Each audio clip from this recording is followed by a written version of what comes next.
ਕਿਉਂਕਿ ਹੁਣ supply chain ਦੇ ਵਿੱਚ ਮੇਜਰ ਪ੍ਰੋਬਲਮ ਇਹ ਆਈ ਆ ਕਿ ਫਿਊਲ ਪ੍ਰਾਈਸਿਸ ਵਧਣ ਦੇ ਨਾਲ ਟਰਾਂਸਪੋਰਟ ਕਾਸਟ ਬਹੁਤ ਵੱਧ ਗਈ ਆ ਅਤੇ ਯੂਰਪ ਤੋਂ ਮੀਟ ਬਹੁਤ ਸਸਤਾ ਆ ਸਕਦਾ ਹੈ, ਲੇਕਿਨ ਉਹ ਟਰਾਂਸਪੋਰਟ ਚਾਰਜਸ ਵਧਣ ਕਰਕੇ ਫਿਰ ਇੱਥੋਂ ਦੇ ਜਿਹੜੇ ਸਪਲਾਇਰ ਨੇ ਉਹਨਾਂ ਨੇ ਸੋਚਿਆ ਕਿ ਕੀਮਤ ਵਧਾ ਲਓ, ਫਾਰਮਰ ਨੂੰ ਕੀਮਤਾਂ ਫਾਰਮਰ ਤੋਂ ਉਸੇ ਭਾਅ ਦੇ ਖਰੀਦ ਰਹੇ ਨੇ। ਇਸੇ ਤਰ੍ਹਾਂ ਜਿਹੜੀਆਂ ਹੈਗੀਆਂ ਬੇਕਰੀ ਪ੍ਰੋਡਕਟਸ ਨੇ ਜਿਸ 'ਚ ਐਗਰੀਕਲਚਰ ਬੇਸ ਆ, ਉਹਦਾ ਆਟਾ ਯੂਜ਼ ਹੁੰਦਾ ਹੈ, ਖੰਡ ਯੂਜ਼ ਹੁੰਦੀ ਆ, ਤਾਂ ਉਹ ਤਾਂ ਕੀਮਤਾਂ ਵਧੀਆਂ ਨਹੀਂ ਹੈਗੀਆਂ, ਫਾਰਮਰ ਨੂੰ ਦਿੱਤੀਆਂ ਨਹੀਂ ਹੈ, ਅਤੇ 13% ਕੀਮਤ ਕਿਵੇਂ ਵਧਾ ਲਈ? ਇਹਦਾ ਮਤਲਬ ਹੈ ਕਿਤੇ ਗੜਬੜ ਹੈ, ਰਾਜ ਹੀ ਵੱਧ ਗਿਆ। ਹਾਂ, ਤਾਂ ਜੇ ਫੂਡ ਇਨਫਲੇਸ਼ਨ ਕਰਕੇ ਲੋਕ ਨਾਰਾਜ਼ ਹੋ ਜਾਣ ਤਾਂ ਫਿਰ ਗੌਰਮੈਂਟ ਘਬਰਾ ਜਾਂਦੀ ਆ, ਪੋਲੀਟੀਕਲ ਪਾਰਟੀਆਂ ਘਬਰਾ ਜਾਂਦੀਆਂ ਨੇ, ਅਤੇ ਜੇ ਲੋਕ ਜਾਗਰੂਕ ਹੋ ਕੇ ਰੌਲਾ ਪਾਉਣ ਲੱਗ ਜਾਣ ਤਾਂ ਫਿਰ ਗੌਰਮੈਂਟ ਨੂੰ ਕੋਈ ਨਾ ਕੋਈ ਕਦਮ ਚੱਕਣੇ ਪੈਂਦੇ ਨੇ।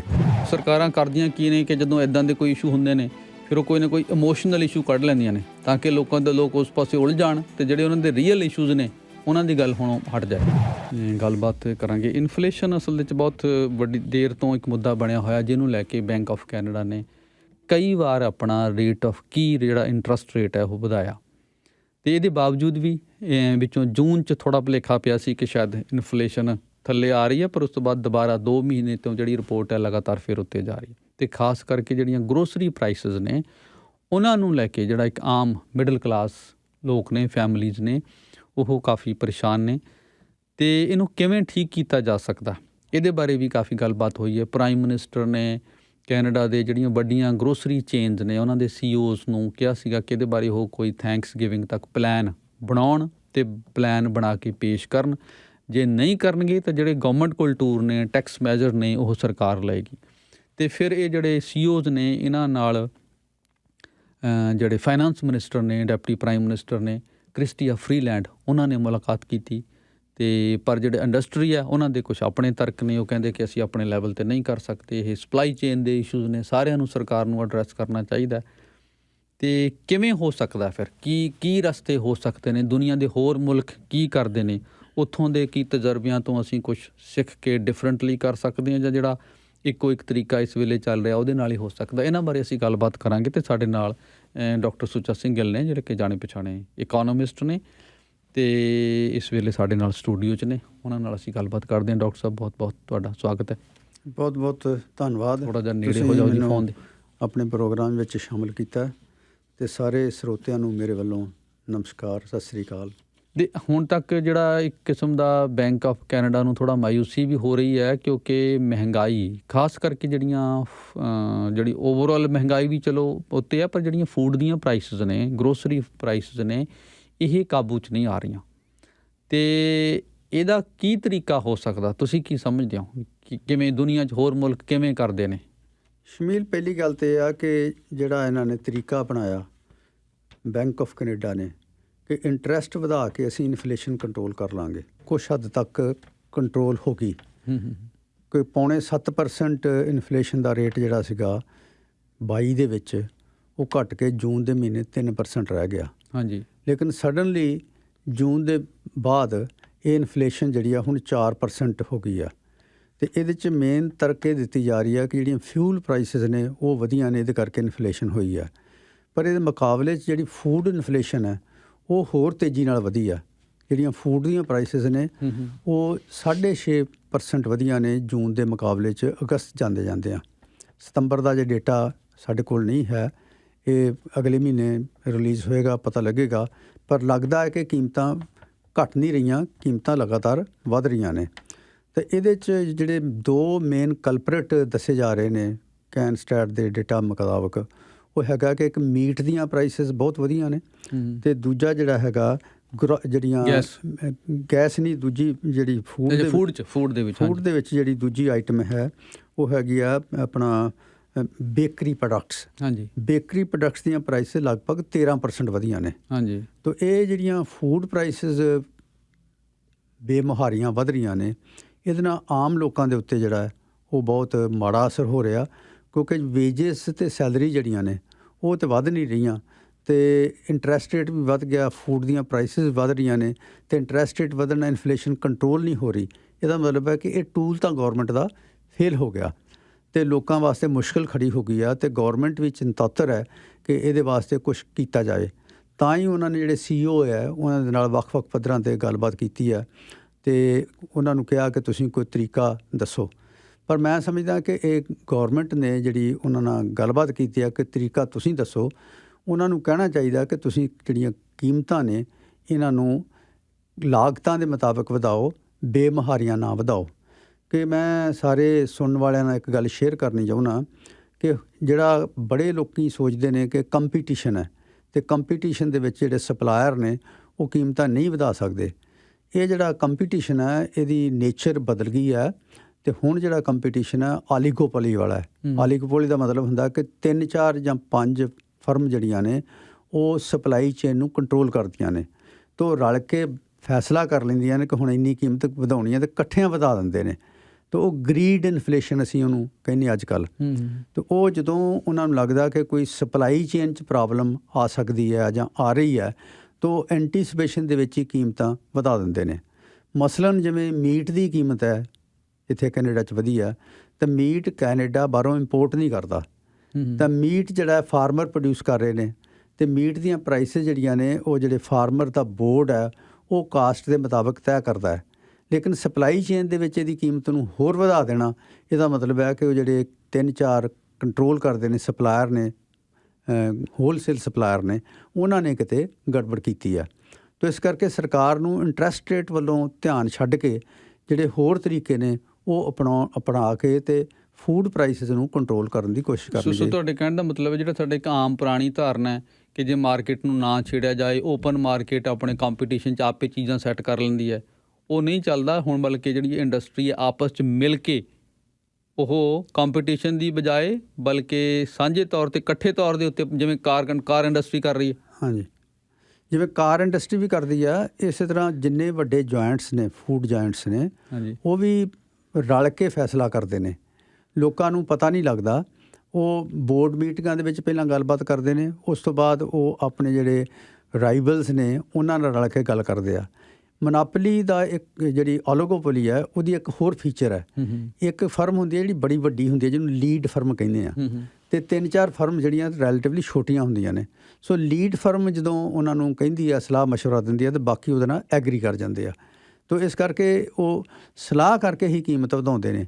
ਜੇ ਇਕੱਲਾ ਕੋਈ ਕੀਮਤ ਵਧਾਏਗਾ ਅਤੇ ਦੂਜੇ ਜਿਹੜੇ ਹੈ ਉਹ ਕੀਮਤ ਨਾ ਵਧਾਉਣ ਅਤੇ ਫਿਰ ਜਿਹੜੀ ਕੀਮਤ ਵਧਾਏਗਾ ਉਹਦੀ ਸੇਲ ਘੱਟ ਜਾਏਗੀ। ਸੋ ਇਸ ਕਰਕੇ ਇਹ ਮਾਡਲ ਜਿਹੜਾ ਹੈ ਬੜਾ ਇੰਡਸਟਰੀ ਨੇ ਕੰਪੀਟੀਸ਼ਨ ਦਾ ਵੀ ਰਾਹ ਲੱਭ ਲਿਆ। ਨਹੀਂ, ਬਹੁਤ ਇਹ ਪਿਛਲੇ 30-40 ਸਾਲ ਤੋਂ ਇਹ ਹੋ ਰਿਹਾ ਹੈਗਾ। ਲੇਕਿਨ ਹੁਣ ਜਦੋਂ ਸਪਲਾਈ ਚੇਨ ਦੇ ਵਿੱਚ ਮੁਸ਼ਕਿਲ ਆਉਂਦੀ ਹੈ ਥੋੜ੍ਹੀ ਬਹੁਤੀ, ਉਦੋਂ ਇਹ ਬੜੇ ਨੰਗੇ ਚਿੱਟੇ ਰੂਪ ਦੇ ਵਿੱਚ ਇਹਨੂੰ ਵਰਤਣ ਲੱਗ ਜਾਂਦੇ ਆ। ਕਿਉਂਕਿ ਹੁਣ ਸਪਲਾਈ ਚੇਨ ਦੇ ਵਿੱਚ ਮੇਜਰ ਪ੍ਰੋਬਲਮ ਇਹ ਆਈ ਆ ਕਿ ਫਿਊਲ ਪ੍ਰਾਈਸਿਸ ਵਧਣ ਦੇ ਨਾਲ ਟਰਾਂਸਪੋਰਟ ਕਾਸਟ ਬਹੁਤ ਵੱਧ ਗਈ ਆ।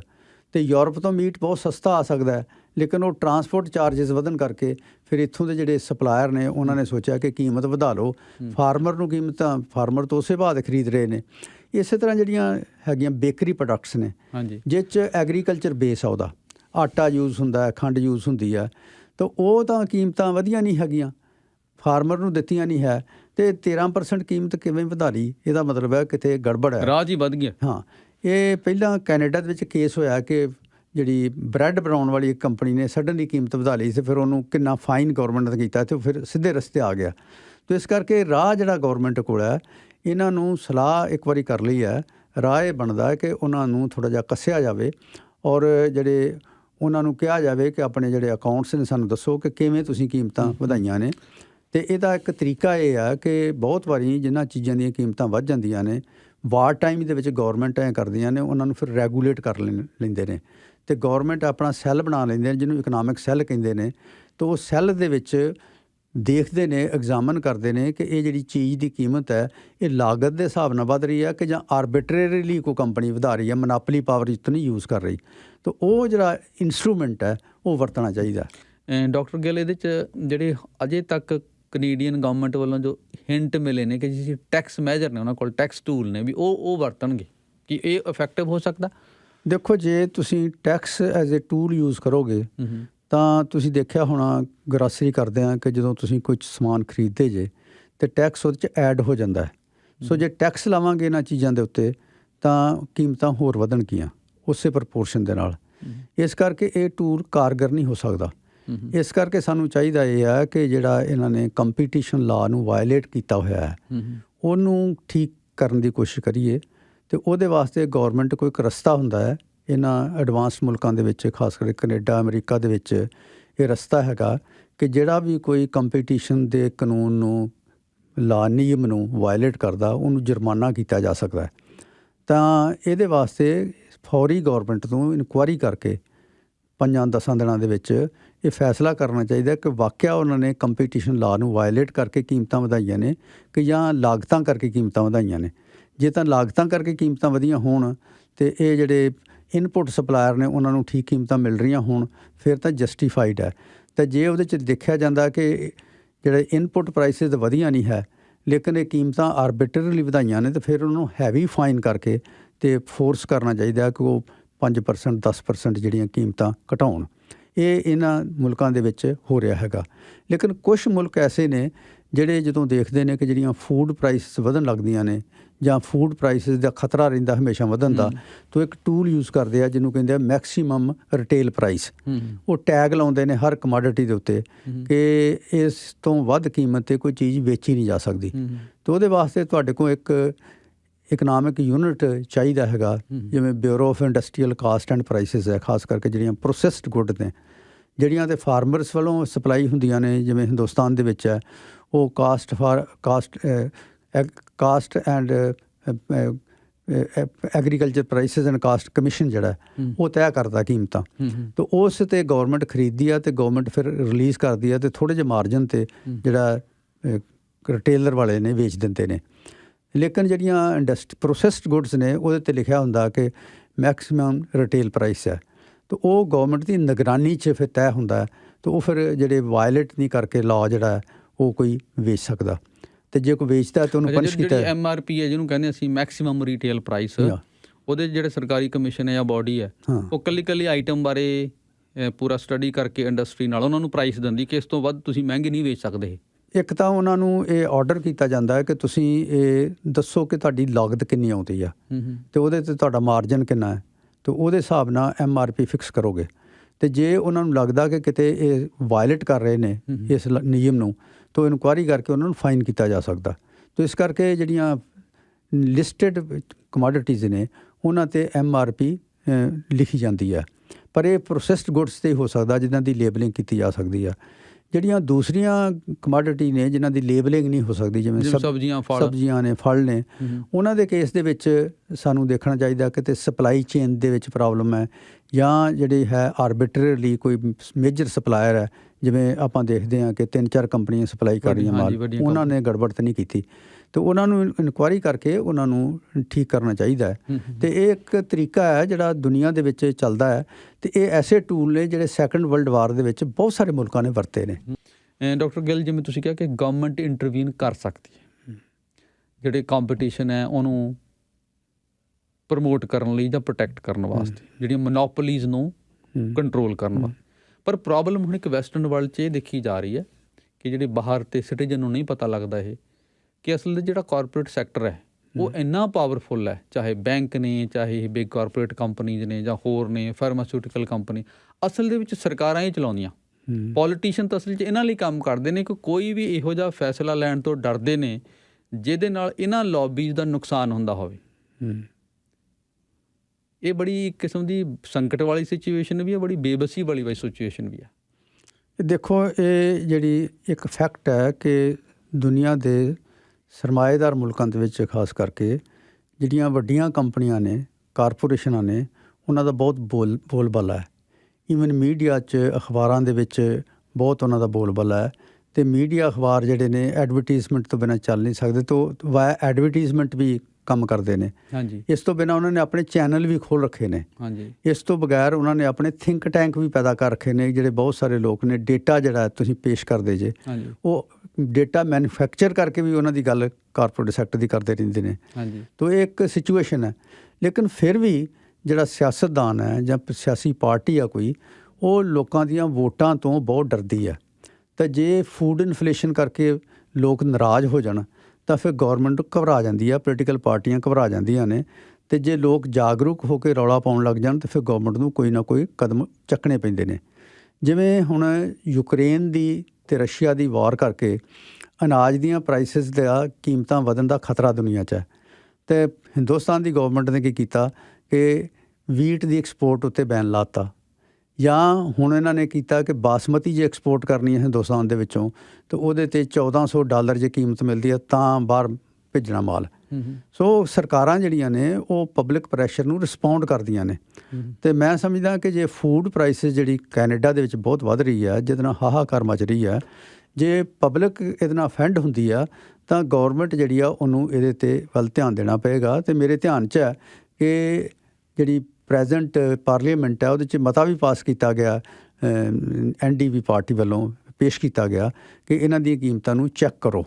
ਉਹ ਇਸ ਕਰਕੇ ਕੀਤਾ ਗਿਆ, ਉਹਨੂੰ ਲੱਗਦਾ ਕਿ ਸਾਡਾ ਸਪੋਰਟ ਬੇਸ ਖੁਰਜੇਗਾ ਜੇ ਅਸੀਂ ਕੀਮਤਾਂ ਨੂੰ ਚੈੱਕ ਨਾ ਕੀਤਾ। ਅਤੇ ਕਿਉਂਕਿ ਸਾਡੇ ਕੋਲ ਲਾਅ ਹੈਗੇ ਨੇ, ਸਟੈਚੂ ਬੁੱਕਸ 'ਤੇ ਲਾਅ ਹੈਗੇ ਨੇ ਕਿ ਅਸੀਂ ਕੰਪੀਟੀਸ਼ਨ ਨੂੰ ਇਨਕਰੇਜ ਵੀ ਕਰਨਾ ਅਤੇ ਕੰਪੀਟੀਸ਼ਨ ਜਿਹੜਾ ਖਰਾਬ ਕਰਦਾ ਉਹਦੇ ਖਿਲਾਫ ਮੇਜਰ ਵੀ ਲੈਣੇ ਨੇ। ਕਿ ਜਿਵੇਂ ਐਂਟੀ ਕਿ ਜਿਹੜੀ ਮੋਨੋਪਲੀ ਮੇਜਰ ਲਏ ਜਾ ਸਕਦੇ, ਜਿਵੇਂ ਮਰਜਰ ਨਹੀਂ ਇੱਥੇ ਅਸੀਂ ਹੋਣ ਦਿੰਦੇ ਕਿ ਬਹੁਤ ਵੱਡੀਆਂ 2-3 ਕੰਪਨੀਆਂ ਜਿਹੜੀਆਂ ਰਲ ਕੇ ਇੱਕ ਕੰਪਨੀ ਨਾਲ ਬਣਾਉਣ। ਇਸੇ ਤਰ੍ਹਾਂ ਜਿਹੜੀਆਂ ਕਲੂਜਨ ਕਰਕੇ ਕੀਮਤਾਂ ਵਧਾਉਂਦੇ ਨੇ ਉਹਦੇ ਖਿਲਾਫ ਗੌਰਮੈਂਟ ਮੇਜਰ ਲੈ ਸਕਦੀ ਆ, ਪਰ ਉਹਦੀ ਗਰੰਟੀ ਤਾਂ ਹੈ ਕਿ ਲੋਕ ਜਾਗਰੂਕ ਹੋ ਕੇ ਕੁਛ ਗੱਲਬਾਤ ਕਰਨ ਔਰ ਉਹਦੇ 'ਤੇ ਰਿਸਪੌਂਡ ਕਰਨ ਵੀ ਇਹ ਗੱਲ ਗਲਤ ਹੋ ਰਹੀ ਆ। ਅਤੇ ਇਹਦੇ ਕਰਕੇ ਮੈਂ ਸਮਝਦਾ ਕਿ ਜਿਹੜੇ ਲੋਕ ਸਰਗਰਮ ਨੇ ਪਬਲਿਕ ਲਾਈਫ ਦੇ ਵਿੱਚ, ਜਾਂ ਜਿਹੜੇ ਜਾਗਰੂਕ ਲੋਕ ਨੇ, ਸਰਕਾਰਾਂ ਕਰਦੀਆਂ ਕੀ ਨੇ ਕਿ ਜਦੋਂ ਇੱਦਾਂ ਦੇ ਕੋਈ ਇਸ਼ੂ ਹੁੰਦੇ ਨੇ ਫਿਰ ਉਹ ਕੋਈ ਨਾ ਕੋਈ ਇਮੋਸ਼ਨਲ ਇਸ਼ੂ ਕੱਢ ਲੈਂਦੀਆਂ ਨੇ ਤਾਂ ਕਿ ਲੋਕ ਉਸ ਪਾਸੇ ਉਲਝ ਜਾਣ ਅਤੇ ਜਿਹੜੇ ਉਹਨਾਂ ਦੇ ਰੀਅਲ ਇਸ਼ੂਜ਼ ਨੇ ਉਹਨਾਂ ਦੀ ਗੱਲ ਹੁਣ ਹਟ ਜਾਏ। ਇਹ ਗੱਲ ਤੁਹਾਡੀ ਬਿਲਕੁਲ ਦਰੁਸਤ ਹੈ ਕਿ ਇੱਧਰੋਂ ਇੰਟਰਸਟ ਜਿਹੜਾ ਲੋਕਾਂ ਦਾ ਧਿਆਨ ਹਟਾਇਆ ਜਾਂਦਾ ਹੈ, ਲੇਕਿਨ ਫਿਰ ਵੀ ਇਹ ਗੱਲਾਂ ਜਿਹੜੀਆਂ ਇਮੋਸ਼ਨਲ ਇਸ਼ੂ ਨੇ ਇਹ ਥੋੜ੍ਹੇ ਸਮੇਂ ਲਈ ਹੁੰਦੇ ਨੇ, 2 ਮਹੀਨੇ 4 ਮਹੀਨੇ 6 ਮਹੀਨੇ ਵੱਧ ਤੋਂ ਵੱਧ ਸਾਲ। ਪਰ ਜਿਹੜੀਆਂ ਕੀਮਤਾਂ ਵੱਧਦੀਆਂ ਨੇ, ਤੁਹਾਡੀ ਜੇਬ ਜਿਹੜੀ ਕੱਟੀ ਜਾ ਰਹੀ ਆ, ਇਹ ਪਰਮਾਨੈਂਟ ਕਿਸਮ ਦੀਆਂ ਚੀਜ਼ਾਂ ਹੁੰਦੀਆਂ ਨੇ, ਜਾਂ ਬੇਰੁਜ਼ਗਾਰੀ ਫੈਲ ਜਾਂਦੀ ਆ ਤਾਂ ਲੋਕ ਇਹਦੇ 'ਤੇ ਫਿਰ ਰਿਐਕਟ ਜ਼ਰੂਰ ਕਰਦੇ ਨੇ। ਅਤੇ ਪੋਲੀਟੀਸ਼ੀਅਨ ਜਿਹੜੇ ਨੇ ਉਹ ਬੇਸ਼ੱਕ ਕਰਿੰਦੇ ਬਣੇ ਰਹਿੰਦੇ ਨੇ ਕਾਰਪੋਰੇਟ ਸੈਕਟਰ ਦੇ, ਪਰ ਉਹਨਾਂ ਨੂੰ ਸ਼ਰਮੀ ਕੁਛ ਨਾ ਕੁਛ ਮੇਜਰ ਲੈਣੇ ਪੈਂਦੇ ਨੇ। ਔਰ ਜਿਵੇਂ ਸੈਕੰਡ ਵਰਲਡ ਵਾਰ ਦੇ ਵਿੱਚ ਤਾਂ ਬਹੁਤ ਹੀ ਇਹ ਸਾਡੇ ਕੋਲ ਤਜਰਬਾ ਹੈ, ਰਿਚ ਤਜਰਬਾ ਹੈ ਕਿ ਕਿਵੇਂ ਜਿਹੜੀ ਇੱਦਾਂ ਦੀਆਂ ਮੋਨੋਪਲੀਜ਼ ਇਹਨਾਂ ਨੂੰ ਚੱਕ ਰੱਖਣ ਵਾਸਤੇ ਗੌਰਮੈਂਟਾਂ ਨੇ ਕੰਟਰੋਲ ਕੀਤੇ। ਹੁਣ ਵੀ ਜਿਹੋ ਜਿਹੀ ਸਿਚੁਏਸ਼ਨ ਦੁਨੀਆ 'ਚ ਡਿਵੈਲਪ ਹੋ ਰਹੀ ਹੈ, ਉਹ ਸਿਚੁਏਸ਼ਨ ਦੇ ਵਿੱਚ ਵੀ ਗੌਰਮੈਂਟਾਂ ਜਿਹੜੀਆਂ ਨੇ ਇੰਟਰਵੀਨ ਕਰ ਸਕਦੀਆਂ। ਜਿਵੇਂ ਕੋਵਿਡ ਦਾ ਪੀਰੀਅਡ ਹੈ, ਕੋਵਿਡ ਦੇ ਪੀਰੀਅਡ 'ਚ ਬਿਮਾਰੀ ਨਾ ਫੈਲੇ, ਲੋਕਾਂ ਨੇ ਆਪਣੇ ਬਾਰਡਰ ਜਿਹੜੇ ਬੰਦ ਕਰਤੇ ਸੀਗੇ, 6-6 ਮਹੀਨੇ ਫਲਾਈਟਾਂ ਨਹੀਂ ਚੱਲੀਆਂ। ਇਸੇ ਤਰ੍ਹਾਂ ਇਹ ਜਿਹੜੀ ਇਸ ਤਰ੍ਹਾਂ ਦੀ ਬਿਮਾਰੀ ਜਦੋਂ ਚੱਲਦੀ ਹੈ, ਕੋਈ ਸਿਚੁਏਸ਼ਨ ਤੁਹਾਡੇ ਕੰਟਰੋਲ 'ਚੋਂ ਬਾਹਰ ਜਾਣ ਲੱਗਦੀ ਹੈ, ਅਤੇ ਤੁਹਾਨੂੰ ਉਸ ਵਕਤ ਬਹੁਤ ਸਤਰਕ ਹੋ ਕੇ ਇਹੋ ਜਿਹੇ ਮੇਜਰ ਲੈਣੇ ਚਾਹੀਦੇ ਨੇ। ਜੇ ਸਾਨੂੰ ਲੱਗਦਾ ਕਿ ਇਹ ਕੀਮਤ ਵੱਧ ਰਹੀ ਹੈ ਇਸ ਕਰਕੇ ਕਿ ਸਾਡਾ ਜਿੱਥਾ ਮਾਲ ਹੈ ਇੱਥੋਂ ਬਾਹਰ ਜਾ ਰਿਹਾ ਹੈਗਾ, ਅਤੇ ਇਸ ਕਰਕੇ ਜਿਹੜਾ ਸਾਡਾ ਵਪਾਰੀ ਵਰਗ ਹੈ ਉਹ ਇੱਥੋਂ ਦੀ ਸਪਲਾਈ ਨੂੰ ਘਟਾ ਰਿਹਾ ਹੈ, ਤਾਂ ਸਾਨੂੰ ਉਹਦੇ 'ਤੇ ਬਾਹਰ ਜਾਣ 'ਤੇ ਰੋਕ ਲਾਈ ਜਾ ਸਕਦੀ ਆ। ਅਤੇ ਜਾਂ ਬਾਹਰੋਂ ਸਮਾਨ ਜਿਹੜਾ ਸਸਤਾ ਜੇ ਮਿਲ ਸਕਦਾ ਜਿੱਥੋਂ, ਉੱਥੋਂ ਲਿਆ ਕੇ ਜਿਹੜੀ ਆ ਸਪਲਾਈ ਵਧਾਈ ਜਾ ਸਕਦੀ ਆ। ਅਤੇ ਗੌਰਮੈਂਟ ਦੇ ਕੋਲ ਇਹ ਟੂਲ ਦੇ ਕਿੱਟ ਹੈਗੀ ਆ, ਅਤੇ ਉਹ ਕਿੱਟ ਜਿਹੜੀ ਆ ਇਸਤੇਮਾਲ ਕਰਨੀ ਚਾਹੀਦੀ ਆ। ਮੈਂ ਸਮਝਦਾ ਪਿਛਲੇ ਸਾਲ ਦੇ ਵਿੱਚ ਸਿਰਫ ਬੈਂਕ ਆਫ ਇੰਗਲੈਂਡ ਦੇ ਇੰਟਰਸਟ ਰੇਟ ਵਧਾ ਕੇ ਲੋਕਾਂ ਦੀਆਂ ਜਿਹੜੀਆਂ ਹੈਗੀਆਂ ਨੇ ਕਰਜ਼ੇ ਲਏ ਨੇ ਉਹ ਮਹਿੰਗੇ ਕਰਨ ਦੇ ਨਾਲ ਇਨਫਲੇਸ਼ਨ ਕੰਟਰੋਲ ਨਹੀਂ ਹੋਈ। ਬੈਂਕ ਆਫ ਕੈਨੇਡਾ ਨੇ ਤਾਂ ਇਹੀ ਕੁਛ ਕੀਤਾ ਅਜੇ ਤੱਕ, ਸਿਰਫ ਇੰਟਰਸਟ ਹੀ ਵਧਾਇਆ। ਇੱਕ ਗੱਲ ਹੋਰ ਹੋਈ ਹੈ ਸ਼ਮੀਲ ਜੀ ਇਸ ਪੀਰੀਅਡ ਦੇ ਵਿੱਚ, ਜਿਹੜੀਆਂ ਇਹ 3 ਕੰਪਨੀਆਂ ਜਿਨ੍ਹਾਂ ਦੇ ਮੈਂ ਪਹਿਲਾਂ ਵੀ ਨਾਂ ਲਏ ਨੇ ਹੈਗੇ, ਅਤੇ ਇਹਨਾਂ ਦੇ ਜਦੋਂ CEOs ਨਾਲ ਗੱਲਬਾਤ ਕੀਤੀ ਗਈ ਅਤੇ ਜਿਹੜੀ ਰਿਪੋਰਟ ਆਈ ਹੈ ਕਿ ਇਹਨਾਂ ਦੇ ਪ੍ਰੋਫਿਟ ਬਹੁਤ ਵੱਧ ਗਏ ਇਸ ਪੀਰੀਅਡ ਦੇ ਵਿੱਚ। ਪ੍ਰੋਫਿਟ ਵਧਣ ਦਾ ਕਾਰਨ ਇਹ ਆ ਕਿ ਤੁਹਾਡੀਆਂ ਲਾਗਤਾਂ ਨਹੀਂ ਵਧੀਆਂ, ਤੁਹਾਡੀ ਸੇਲ ਪ੍ਰਾਈਸ ਵਧਣ ਦੇ ਨਾਲ ਤੁਹਾਡੇ ਪ੍ਰੋਫਿਟ ਬਹੁਤ ਵੱਧ ਗਏ ਨੇ। ਅਤੇ ਇਹਦਾ ਮਤਲਬ ਹੈ ਕਿ ਜਿਹੜੀ ਇਨਫਲੇਸ਼ਨ, ਫੂਡ ਦੀ ਇਨਫਲੇਸ਼ਨ ਹੋਈ ਆ, ਇਹ ਗਰੀਡ ਇਨਫਲੇਸ਼ਨ ਹੈ, ਲਾਲਚ ਨਾਲ, ਲੋਭ ਨਾਲ ਕਿ ਹੁਣ ਲੋਕ ਫਸੇ ਨੇ ਅਤੇ ਚੀਜ਼ਾਂ ਦੀਆਂ ਕੀਮਤਾਂ ਵਧਾ ਲਓ। ਤੁਹਾਡੇ ਕੋਲ ਬਹਾਨਾ ਹੈ ਕਿ ਕੋਵਿਡ ਪੀਰੀਅਡ ਕਰਕੇ ਸਪਲਾਈ ਚੇਨ ਡਿਸਰਪਟ ਹੋਈ ਆ ਅਤੇ ਇਸ ਕਰਕੇ ਕੀਮਤਾਂ ਅਸੀਂ ਵਧਾ ਸਕਦੇ ਹਾਂ। ਅਤੇ ਇਹਦੇ 'ਤੇ ਗੌਰਮੈਂਟ ਨੂੰ ਸਤਰਕ ਹੋ ਕੇ, ਕਿਉਂਕਿ ਹੁਣ 1.5 ਸਾਲ ਦਾ ਸਮਾਂ ਹੋ ਗਿਆ, ਕੋਵਿਡ ਦਾ ਪੀਰੀਅਡ ਓਵਰ ਹੈ, ਇਸ ਕਰਕੇ ਗੌਰਮੈਂਟ ਨੂੰ ਇੰਟਰਵੀਨ ਕਰਨਾ ਚਾਹੀਦਾ ਹੈ। ਕਰੇਗੀ ਤਾਂ ਜੇ ਲੋਕ ਸੁਚੇਤ ਹੋਣਗੇ ਔਰ ਲੋਕ ਜੇ ਰੀਅਲ ਇਸ਼ੂ ਦੇ ਉੱਤੇ ਗੱਲ ਕਰਨਗੇ। ਦੇਖੋ ਹੁਣ ਇਸ ਸੈਸ਼ਨ ਦੇ ਵਿੱਚ ਕੈਨੇਡੀਅਨ ਪਾਰਲੀਮੈਂਟ ਦੇ ਵਿੱਚ ਰੌਲਾ ਪਿਆ ਨਾ ਫੂਡ ਪ੍ਰਾਈਸਿਸ 'ਤੇ, ਅਤੇ ਕਿਸੇ ਪਾਰਟੀ ਨੇ ਇੱਕ ਬਿੱਲ ਵੀ ਪੇਸ਼ ਕਰ ਦਿੱਤਾ ਅਤੇ ਉਹਦੇ 'ਤੇ ਗੱਲਬਾਤ ਵੀ ਹੋ ਰਹੀ ਹੈ। ਅਤੇ ਮੈਂ ਸਮਝਦਾ ਕਿ ਇਹੀ ਇੱਕ ਤਰੀਕਾ ਹੈ ਡੈਮੋਕ੍ਰੇਸੀ ਦੇ ਵਿੱਚ ਕਿ ਥੱਲਿਓਂ ਪ੍ਰੈਸ਼ਰ ਜਦੋਂ ਜਨਰੇਟ ਹੁੰਦਾ ਅਤੇ ਜਿਹੜੀਆਂ ਪਾਰਟੀਆਂ ਆਪਣਾ ਵੋਟ ਬੈਂਕ ਵਧਾਉਣ 'ਚ ਇੰਟਰਸਟਡ ਨੇ ਉਹ ਇਸ਼ੂ ਟੇਕ ਅਪ ਕਰ ਲੈਂਦੀਆਂ ਨੇ, ਅਤੇ ਇਹਦੇ ਨਾਲ ਜਿਹੜੀ ਆ ਬਹੁਤ ਵਾਰੀ ਲੋਕਾਂ ਨੂੰ ਰਾਹਤ ਵੀ ਮਿਲ ਜਾਂਦੀ ਹੈ ਉਸ ਸਿਚੁਏਸ਼ਨ ਦੇ ਵਿੱਚ। ਤੇ ਇੱਕ ਜਿਹੜੀ ਗੱਲ ਕੀਤੀ ਜਾਂਦੀ ਹੈ ਜਿਵੇਂ ਇੰਡਸਟਰੀ ਵੱਲੋਂ ਆਉਂਦੀ ਹੈ ਗੱਲ ਜੀ ਕਿ ਤੁਸੀਂ ਸਾਨੂੰ ਟੈਕਸ ਛੋਟਾਂ ਦਿਓ, ਵੀ ਜਿਹੜੇ 'ਚ ਟੈਕਸ ਲੱਗਦਾ ਜਿਹੜੀਆਂ ਆਈਟਮ ਦੇ ਉੱਤੇ ਉਹ ਘਟਾ ਦਿਓ। ਇਹ ਤਾਂ ਜਿਹੜਾ ਨਾ ਇਸ ਵੇਲੇ ਜਿਹੜੀ ਗਲੋਬਲਾਈਜੇਸ਼ਨ ਦੀ ਦੌਰ ਦੇ ਵਿੱਚ ਹੋਇਆ ਹੈ ਕਿ ਜਿਹੜੀਆਂ ਵੱਡੀਆਂ ਕੰਪਨੀਆਂ ਨੇ ਉਹ ਗੌਰਮੈਂਟਾਂ ਦੀ ਬਲੈਕਮੇਲ ਕਰਦੀਆਂ ਨੇ ਕਿ ਜੇ ਸਾਨੂੰ ਤੁਸੀਂ ਟੈਕਸ ਛੋਟ ਨਾ ਦਿੱਤੀ ਜਾਂ ਟੈਕਸ ਰੇਟ ਘਟਾਇਆ ਨਹੀਂ ਤੇ ਅਸੀਂ ਆ ਜਿਹੜੇ ਟੈਕਸ ਹੈਵਨਸ ਨੇ ਉੱਥੇ ਆਪਣੇ ਹੈੱਡਕੁਆਟਰਸ ਲੈ ਜਾਾਂਗੇ। ਤੇ ਤੁਹਾਨੂੰ ਪਤਾ ਹੋਣਾ ਜਿਹੜੀਆਂ ਬਹੁਤ ਵੱਡੀਆਂ ਕੰਪਨੀਆਂ ਨੇ ਵਰਲਡ ਦੇ ਵਿੱਚ, ਐਮਾਜ਼ੋਨ ਵਰਗੀਆਂ, ਇਹਨਾਂ ਦੇ ਜਿਹੜੇ ਹੈੱਡਕੁਆਟਰ ਨੇ ਸ਼ਿਫਟ ਹੋਏ ਨੇ ਟੈਕਸ ਹੈਵਨਸ ਦੇ ਵਿੱਚ। ਤੇ ਉਹ ਬਲੈਕਮੇਲਿੰਗ ਹੈ। ਤੇ ਇਸ ਬਲੈਕਮੇਲਿੰਗ ਨੂੰ ਜਿਵੇਂ ਇਕੱਠੇ ਹੋ ਕੇ ਮੁਲਕਾਂ ਨੂੰ ਇਹਦੇ ਖਿਲਾਫ ਲੜਨਾ ਚਾਹੀਦਾ ਹੈਗਾ, ਲੇਕਿਨ ਟੈਕਸ ਰਿਆਤ ਉੱਥੇ ਦੇਣੀ ਚਾਹੀਦੀ ਹੈ ਜਿੱਥੇ ਤੁਹਾਨੂੰ ਲੱਗਦਾ ਕਿ ਨਵੀਂ ਟੈਕਨੋਲੋਜੀ ਇੰਟਰੋਡਿਊਸ ਕਰਨ ਦੀ ਲੋੜ ਹੈ ਜਾਂ ਕੋਈ ਸਮੱਸਿਆ ਇਹੋ ਜਿਹੀ ਸਮਾਜ ਦੀ ਹੈ ਜਿਹਨੂੰ ਹੱਲ ਕਰਨ ਵਾਸਤੇ ਇਹ ਟੈਕਸ ਦੀ ਛੋਟ ਦੇਣੀ ਜ਼ਰੂਰੀ ਹੈ। ਜਿਵੇਂ ਕੋਈ ਵੈਕਸੀਨੇਸ਼ਨ ਕਰਨੀ ਆ ਤਾਂ ਉਹਦੇ ਵਾਸਤੇ ਲੋਕਾਂ ਨੂੰ ਬਿਮਾਰੀ ਤੋਂ ਬਚਾਉਣਾ ਤੇ ਦੇਣਾ ਚਾਹੀਦਾ ਟੈਕਸ ਛੋਟ। ਅਦਰਵਾਈਜ਼ ਜਿਹੜੀ ਟੈਕਸ ਛੋਟ ਦੇਣੀ ਆ ਉਹਦਾ ਮਤਲਬ ਹੈ ਕਿ ਤੁਸੀਂ ਗੌਰਮੈਂਟ ਦੇ ਫਾਈਨਾਂਸ ਜਦੋਂ ਖਰਾਬ ਹੁੰਦੇ ਨੇ ਫਿਰ ਇਨਡਾਇਰੈਕਟ ਟੈਕਸ ਜਿਹੜੇ ਨੇ ਲੋਕਾਂ ਤੇ ਜਿਹੜਾ ਟੈਕਸ ਲੱਗਦਾ ਉਹ ਵਧਾਓਗੇ। ਕਿ ਤੁਸੀਂ ਤਾਂ ਆਪ ਟੈਕਸ ਛੋਟ ਲੈ ਲਈ, ਲੋਕਾਂ ਨੂੰ ਕਿਸੇ ਹੋਰ ਪਾਸਿਓਂ ਬਰਡਨ ਪੈ ਜਾਏਗਾ? ਨਹੀਂ, ਬਰਡਨ ਹੁੰਦਾ ਹੈ ਹਾਂਜੀ ਕਿ ਜਦੋਂ ਤੁਸੀਂ ਕਾਰਪੋਰੇਟ ਸੈਕਟਰ ਨੂੰ ਟੈਕਸ ਦੀ ਛੋਟ ਦਿੰਦੇ ਜੇ ਤਾਂ ਫਿਰ ਜਿਹੜਾ ਗੌਰਮੈਂਟ ਦਾ ਬਜਟ ਇੰਬੈਲੈਂਸ ਹੁੰਦਾ ਹੈ। ਜਾਂ ਤਾਂ ਉਹ ਨੋਟ ਜ਼ਿਆਦਾ ਛਾਪ ਕੇ ਇਨਫਲੇਸ਼ਨ ਕਰਕੇ ਲੋਕਾਂ ਦੀ ਇੰਡਾਇਰੈਕਟਲੀ ਟੈਕਸੇਸ਼ਨ ਕਰ ਲੈਂਦੇ ਨੇ ਜਾਂ ਉਹ ਟੈਕਸ ਰੇਟ ਵਧਾ ਦਿੰਦੇ ਨੇ। ਇੱਕ ਪੱਖ ਹੋਰ ਹੈ ਜੀ, ਇਨਫਲੇਸ਼ਨ ਦਾ ਇੱਕ ਕਾਰਨ ਇਹ ਵੀ ਦਿੱਤਾ ਜਾਂਦਾ ਕਿ ਜਦੋਂ ਸਰਕਾਰ ਨੇ ਕੋਵਿਡ ਦੇ ਦਿਨਾਂ ਦੌਰਾਨ ਬਹੁਤ ਪੈਸਾ ਵੰਡਿਆ ਤੇ ਉਹਦੇ ਨਾਲ ਜਿਹੜਾ ਹੈਗਾ ਫਿਰ ਇਹ ਵੀ ਕਿਹਾ ਜਾਂਦਾ ਕਿ ਜੀ ਬਹੁਤ ਪੈਸਾ ਛਾਪਿਆ, ਕਰੰਸੀ ਛਾਪੀ, ਕਿ ਅਸਲ ਦੇ ਵਿੱਚ ਜਿਹੜੀ ਕਰੰਸੀ ਦੀ ਡੀਵੈਲੂਏਸ਼ਨ ਹੋ ਗਈ। ਚੀਜ਼ਾਂ ਤੇ ਉਹੀ ਨੇ ਪਰ ਸਿਰਫ ਜੋ ਸਾਡੇ ਜਿਹੜੇ ਡਾਲਰ ਦੀ ਵੈਲਿਊ ਘਟ ਗਈ ਹੈ, ਇਸ ਕਰਕੇ ਚੀਜ਼ਾਂ ਮਹਿੰਗੀਆਂ ਹੋਈਆਂ ਨੇ। ਇਹ ਵੀ ਇੱਕ ਤੁਸੀਂ ਸਮਝਦੇ ਹੋ ਵੀ ਕਾਰਨ ਹੋਏਗਾ? ਇਹ ਸਿਰਫ ਕੋਵਿਡ ਦੇ ਪੀਰੀਅਡ ਦੇ ਬਾਅਦ ਹੋਇਆ। ਜਿਵੇਂ 1 ਸਾਲ 22 ਦੇ ਵਿੱਚ ਕੈਨੇਡੀਅਨ ਡਾਲਰ ਜਿਹੜਾ ਅਮਰੀਕਨ ਡਾਲਰ ਦੇ ਮੁਕਾਬਲੇ ਦੀ 10% ਕੀਮਤ ਘਟ ਗਈ ਤੇ ਚੀਜ਼ਾਂ ਮਹਿੰਗੀਆਂ ਹੋਈਆਂ। ਲੇਕਿਨ 22 ਤੋਂ ਬਾਅਦ ਜਦੋਂ ਅਸੀਂ 23 'ਚ ਐਂਟਰ ਕਰਦੇ ਹਾਂ ਉਦੋਂ ਤਾਂ ਇਹ ਗੱਲ ਨਹੀਂ ਹੋਈ। ਉਦੋਂ ਤਾਂ ਜਿਹੜਾ ਅਨਯੂਜ਼ੁਅਲ ਸਿਚੁਏਸ਼ਨ ਪੈਦਾ ਹੋਈ ਹੈ ਉਹ 'ਚ ਲੱਗਦਾ ਕਿ ਜਿਹੜੀਆਂ ਓਲੀਗੋਪੋਲੀਸ ਨੇ, ਜਿਹੜੀਆਂ ਕਾਰਪੋਰੇਟ ਕੰਪਨੀ ਨੇ 3-4, ਉਹਨਾਂ ਨੇ ਕੋਲਿਊਸ਼ਨ ਕਰਕੇ ਇਹ ਕੀਮਤਾਂ ਵਧਾਈਆਂ ਨੇ। ਫੇਸ ਆਫ ਇਟ ਇੰਜ ਲੱਗਦਾ ਤੇ ਗੌਰਮੈਂਟ ਨੂੰ ਇਨਵੈਸਟੀਗੇਟ ਕਰਕੇ ਇਹਦੇ ਤੇ ਤੁਰੰਤ ਕੋਈ ਫੈਸਲਾ ਲੈਣਾ ਚਾਹੀਦਾ। ਤੁਹਾਡੇ ਕਹਿਣ ਦਾ ਮਤਲਬ ਹੈ ਜੀ, ਗੱਲ ਆਪਾਂ ਖਤਮ ਕਰਨੀ ਹੋਵੇ ਕਿ ਇਸ ਕੰਮ 'ਚ ਸਰਕਾਰ ਨੂੰ ਇੰਟਰਵੀਨ ਕਰਨ ਦਾ ਫੁੱਲ ਰਾਈਟ ਹੈ।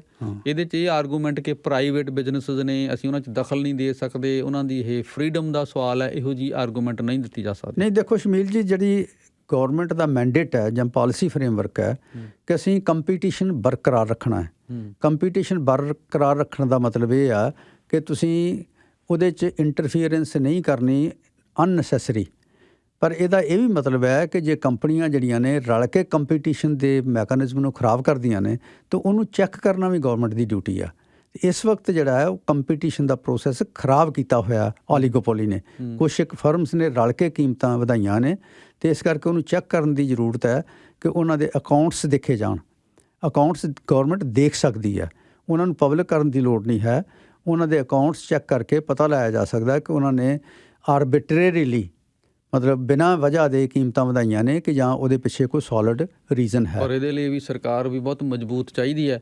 ਨਹੀਂ, ਸਰਕਾਰ ਕੋਲ ਸੁਨੀਲ ਜੀ ਅੱਜ ਕੱਲ੍ਹ ਦੇ ਜ਼ਮਾਨੇ 'ਚ ਨਾ ਸਾਰਾ ਕੁਛ ਔਨਲਾਈਨ ਅਵੇਲੇਬਲ ਹੈ, ਡੇਟਾ ਔਨਲਾਈਨ ਅਵੇਲੇਬਲ ਹੈ ਅਤੇ ਇਸ ਕਰਕੇ ਕੋਈ ਔਖਾ ਕੰਮ ਨਹੀਂ ਹੈ। ਕਹਿਣ ਦਾ ਮਤਲਬ ਵੀ ਕਿ ਜਿਹੜੀਆਂ ਉਹ ਲੌਬੀਜ਼ ਨੇ, ਉਹ ਪੋਲੀਟੀਸ਼ੀਅਨਾਂ ਨੂੰ ਇੰਨਾ ਫੰਡ ਕਰਦੀਆਂ ਨੇ, ਉਹਨਾਂ ਨੂੰ ਉਹ ਅਨੋਏ ਕਰਨ ਤੋਂ ਡਰਦੇ ਨੇ ਪੋਲੀਟੀਸ਼ੀਅਨ। ਨਹੀਂ, ਦੇਖੋ ਲੋਕਾਂ ਨੂੰ ਵੀ ਅਨਾਏ ਕਰਨ ਤੋਂ ਡਰਦੇ ਨੇ ਨਾ। ਜਿੱਥੇ ਕਾਰਪੋਰੇਟ ਕੰਪਨੀਆਂ ਜਿਹੜੀਆਂ ਨੇ ਉਹਨਾਂ ਨੂੰ ਅਨਾਏ ਕਰਨ ਤੋਂ ਪੋਲੀਟੀਸ਼ੀਅਨ ਡਰਦਾ, ਉੱਥੇ ਪੋਲੀਟੀਸ਼ੀਅਨ ਨੂੰ ਆਪਣੀ ਕੁਰਸੀ ਬਚਾਉਣੀ ਵੀ ਬਹੁਤ ਲਾਜ਼ਮੀ ਆ ਅਤੇ ਉਹ ਫਿਰ ਪਬਲਿਕ ਪ੍ਰੈਸ਼ਰ ਤੋਂ ਵੀ ਡਰਦਾ ਹੈ। ਅਤੇ ਇਸ ਵੇਲੇ ਸਿਚੁਏਸ਼ਨ ਇਹ ਬਣੀ ਆ ਕਿ ਦੁਨੀਆ ਦੇ ਵਿੱਚ ਲੀਡਰ ਜਿਹੜੇ ਨੇ ਉਹਨਾਂ ਦੀਆਂ ਕੁਰਸੀਆਂ ਇਨਸਿਕਿਉਰ ਹੋਈਆਂ ਨੇ ਅਤੇ ਇਸ ਕਰਕੇ ਪਬਲਿਕ ਪ੍ਰੈਸ਼ਰ ਤੋਂ ਕਾਫੀ ਡਰਦੇ ਨੇ ਅਤੇ ਪਬਲਿਕ ਪ੍ਰੈਸ਼ਰ ਆਪਰੇਟ ਵੀ ਕਰਦਾ। ਅਤੇ ਡੈਮੋਕ੍ਰੇਸੀ ਦੀ ਜਿਹੜੀ ਬਿਊਟੀ ਹੈ, ਉਹਦੀ ਜਿਹੜੀ ਸੁੰਦਰਤਾ ਹੈ, ਉਹ ਇਹੀ ਹੈ ਕਿ ਪਬਲਿਕ ਪ੍ਰੈਸ਼ਰ ਦੇ ਨਾਲ ਲੋਕ ਆਪਣੀ ਵਿਲ ਜਿਹੜੀ ਆ ਉਹ ਅਸਰਟ ਕਰ ਸਕਦੇ ਨੇ ਅਤੇ ਲੋਕਾਂ ਨੂੰ ਕਰਨੀ ਚਾਹੀਦੀ ਹੈ। ਬਹੁਤ ਸ਼ੁਕਰੀਆ ਜੀ, ਥੈਂਕ ਯੂ, ਧੰਨਵਾਦ।